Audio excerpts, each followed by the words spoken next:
first thing I would say is that, there's a difference between AI and machine learning. And the reason I want to make that distinction is because the approach is a little bit different. And actually, machine learning is a kind of AI. It's an approach to doing AI, but it's driven by data. Okay? And so the reason I want to bring that up is the conventional, classical way of doing AI was basically trying to come up with all the rules and all the goals and things and try to see if you could train the software by giving it all the rules and see if it could do that. Now, the problem is there's too many rules, there's too many exceptions, and it's kind of hard to do. And then the machine learning approach is just basically saying, here's the data, you figure it out. Or here, I'm going to label some of the data to give you some help, then you figure it out, or different machine learning approaches. So those are the two different, at the highest level, ways of looking at AI machine learning. So now, in terms of what they can do for us, if the purpose of having AI is to have something that can assist you with decision making or that can do tasks for you, things like that, then maybe the machine learning approaches are fairly good for that, because we're talking about recognizing objects and picking out some things, or things that maybe can be done a lot with data. But if the idea is to have AI systems to help you do sort of high-level tasks, reasoning and thinking and figuring out stuff, then maybe you need a little bit more of the first approach, where you need a little bit more about context, which is kind of the thing I was talking about a little bit earlier. So I work for the Army, and with the Army right now, our operating concept is called the multi-domain operations, right? So there's 5 domains. There's air, land, sea, space, and cyberspace is one of the domains. And so the cyberspace domain is the affective and the cognitive, right? It's hearts and minds, right? And so the cyberspace domain is the one that probably utilizes information more than the information domain, by the way, is kind of ubiquitous across all of them, right? So the cyberspace one probably uses the information the heaviest. Again, hearts and minds is kind of what it is.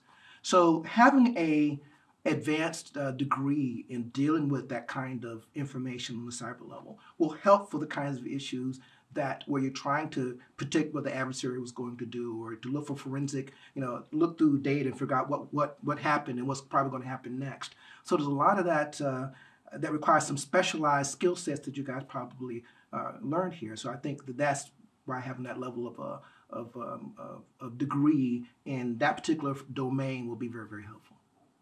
Well, I don't think it's that near, and the reason I don't think it's that near, I mentioned earlier, I don't know if I was talking about something called Bloom's taxonomy, which is sort of the levels of thinking.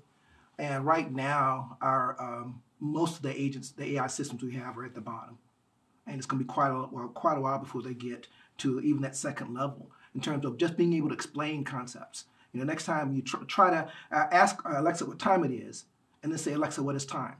Now, what Alexa will do is, because she's a search engine, she will go and search and find what Wikipedia says time is. It's, no, you tell me what time is. Okay, that's being able to deal with conceptual things and explain things. We're not even to that level yet.